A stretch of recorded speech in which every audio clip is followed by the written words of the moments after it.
2.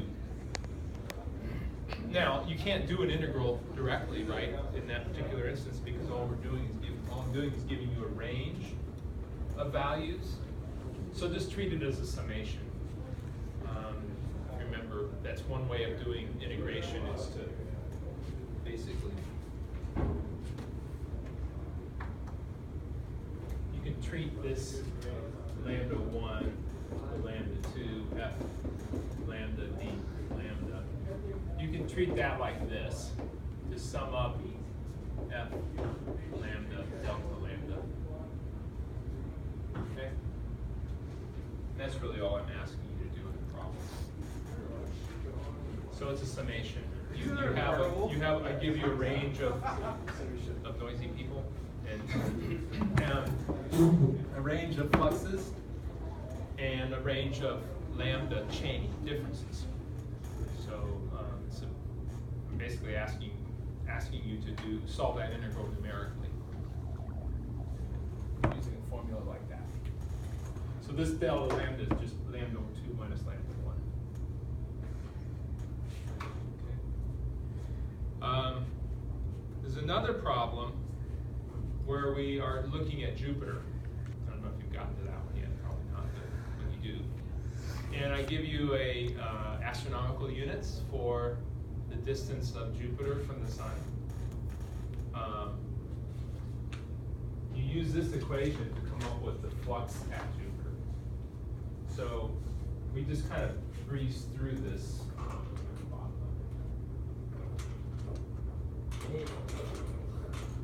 Now it's totally closed. You don't need to read that. No. You can use this equation to figure out basically the flux. Boy, the equipment here is terrible.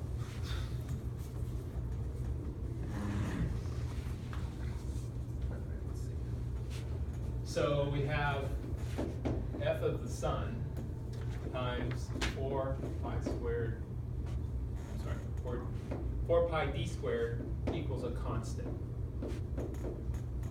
So for the Earth, what would this be? For the Earth, this would be 4s times fs, the flux of the Sun, times 4 pi, the distance of the Earth, and I'm going to write it in parentheses right here, squared equals 1,368 watts per meter squared. That's really the key bit of information here. Now we can do distance in various ways. We can do distance as kilometers, we can do it as miles, we can do all kinds of things. What we're going to do is use astronomical units. The definition of an astronomical unit is the distance between the Earth and the Sun is 1. Okay, 1 astronomical unit, just so you know what AU is. I don't know if it says that in the problem or not. So we're going to just put 1 AU in here. That's simple because 1 squared is 1. So that's pretty easy. So what would it be at Jupiter? Okay, so this allows us, if we wanted to, we could calculate Fs from this, right? Let's go ahead and write it in that form. Fs equals 1368 over 4 pi 1 AU squared. Just for the time being, we're going to do it that way. And then for Jupiter, Fs doesn't change. Fs equals, let's see, that's a constant. This was our constant. 1368 4 pi 5.2 AU squared. So we can set these two things equal and come up with what the value for we can come up with what the value of the flux at Jupiter is using that.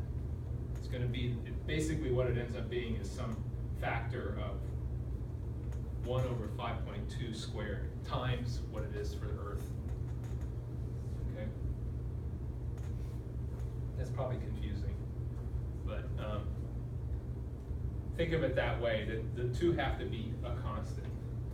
So you can calculate, you can put in the values for Earth, which is 1, or you can put in the values for Jupiter. They have to equal the same thing. Wait, so you're solving for? Where's my variable? What's Yeah. that?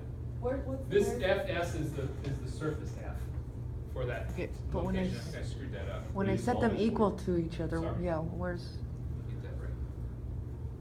Fe, Fj. Fe is Earth, Fj is Jupiter. That make more sense? And you can look at this and figure it out. That's where I got confused. Constants on this side. This is the surface of that face there.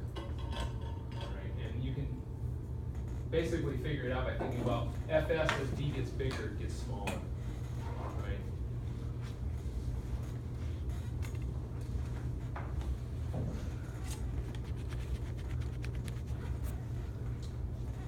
Change that to on that. That one actually would be true. It's the surface.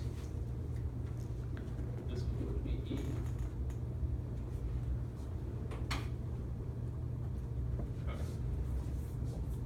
Okay, good. That's for the one problem that it talks about Jupiter. All right. Other questions about the homework that I'm kind of jumping ahead for some of you, but that you've run into, that you're kind of being stuck by. Yeah, I'm stuck on number 2. Mhm. Okay. Yeah, it's one about the ice and water. Yeah. Yeah. Okay, what's the problem? I'm unsure how to set up. the How to set it up? Yeah. Okay. So, it says 4 kilograms of ice at 15 degrees Fahrenheit are placed in an isolated container. So, you have a chunk of ice that's at 15 degrees. I'll stay in Fahrenheit for the time being. And you stick it in the first thing to do is convert that to Celsius. You stick it in a thing of water, 5 kilograms, that's at a temperature of 50 degrees Fahrenheit, so you change that to Celsius. And you get it Celsius first. The ice won't start melting right away because it's colder than freezing. Remember, everything when it's melting has to be equal to freezing. So the first thing you want to do is extract enough heat from the water to get the temperature of the ice up to freezing. So you need to know the heat capacity of water and the heat capacity of ice. Right? So you figure that out first. And then, so that will be, we can write an equation. See if I can mess this up as bad as that one. So, the delta T equals the T initial minus T equals 0, right? Because we want to go from the temperature, this will be a minus number. We want to go from ice that's at some temperature Celsius that's below freezing, we want to get it up to 0. It's 0 in Celsius. So this is the delta T we want to get to. Delta T, let's see, heat capacity basically is Q equals delta T, and get the units right. The way you want to do it is look at the units. So you have C of ice, the specific heat, right? DT, let's see.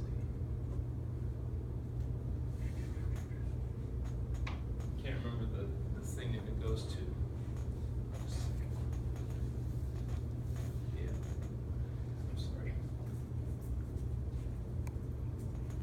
Times mass times delta T. That's really what you want to look at, right?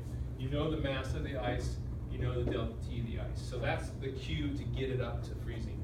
That heat has to come from the water. So that's the ice. Q of the water equals C, water, mass, water, delta T, water. So we don't know what this number is, but we do know what this is because that's the QI. All right, so that tells us how much the water is going to cool down. So you following that? So you cool the water down, and you get the ice, you warm the ice up. That's the first step. The next step is to melt the ice. So at that point, things start to switch over. Instead of using C, what we're going to use is latent heat. Okay. Check the notes rather than guessing at it. So,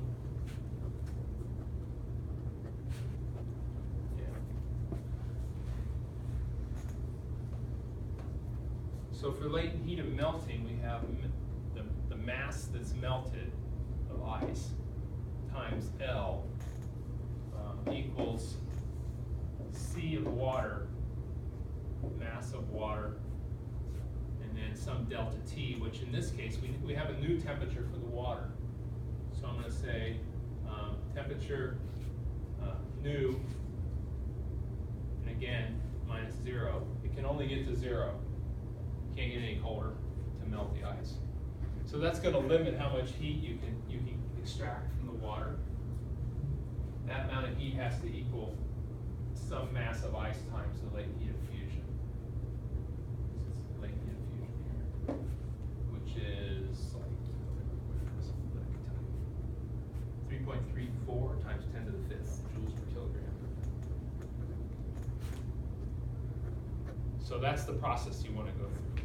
Does that make sense? So you basically just keeping track of how much heat it takes to warm the water, to warm the ice, and then that gives you a new temperature for the water. The heat content of the water is defined as basically the difference in temperature between that new temperature and 0, because it can't get any colder than 0.